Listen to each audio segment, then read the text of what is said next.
যেইভাবে ভূমিকম্প হইতেছে, যেইভাবে আল্লাহ পাক গজব আযাব মানুষকে দিতেছে, এইটার পরেও যদি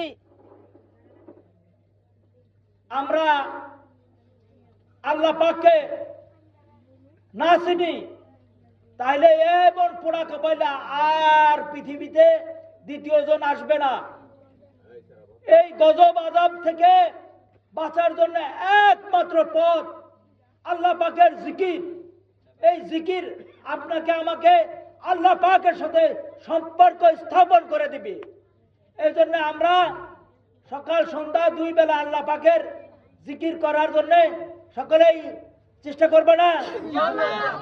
তাহলে আমরা সবাই 2 বেলা জিকির করার জন্য চেষ্টা করব। তাইলে দেখবেন যে সমস্ত গজব আযাব থেকে আল্লাহ পাক আমাদেরকে কুদরতি ভাবে রক্ষা করবেন। আর